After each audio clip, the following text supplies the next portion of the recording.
C'est ici où se repose à jamais le premier président guinéen, Feu Ahmed Sékou Touré. Le 14 juillet 2020, un individu mal intentionné a fait irruption dans son mausolée pour profaner sa tombe. Un fait qui suscite de vagues indignations de certains internautes guinéens. Dans la famille politique du Feu Ahmed Sékou Touré, l'acte n'est pas fortuit, comme l'indique ce proche de l'ancien président. Tout le contenu du mausolée a été réduit en cendres. C'est ça la triste réalité.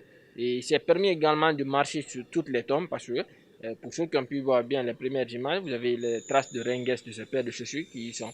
Et également, il a arraché la pierre tombale sur celle de Adjamafouri Bangoura et ensuite celle de l'Almami Samourou Touré.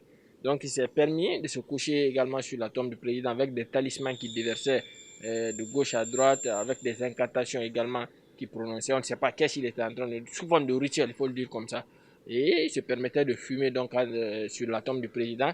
Et il y a des témoignages qu'on a même recueillis, on nous a fait savoir même qu'il aurait même pissé dessus. Parce que les citoyens s'étaient mobilisés, on l'avait observé.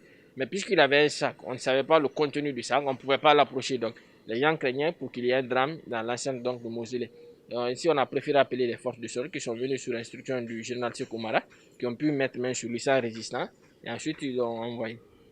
Depuis l'arrestation du présumé auteur de l'acte, aucune communication officielle n'a été faite par le régime de Conakry. Pour Honorable Oyebe Avodi, l'unique attente des citoyens dans cette affaire, c'est la diligence du dossier, qu'il qualifie d'attaque à la mémoire collective. Comme vous le dites, ça a été une offense. C'est au-delà, ça va au-delà même du président parce que c'est la Guinée tout entière, c'est l'Afrique tout entière. Ce n'est pas seulement le président qui repose, c'est aussi les héros de la résistance coloniale qui sont là.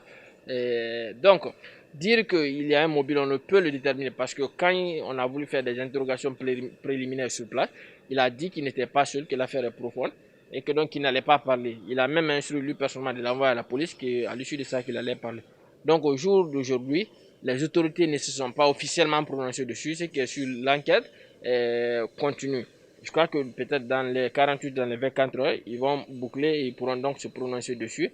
Le manque de sécurité autour des mausolées est l'une des pratiques que dénonce notre interlocuteur. Il interpelle le gouvernement à s'investir dans la coloration des œuvres des personnes qui se sont illustrées pour le bien de la nation.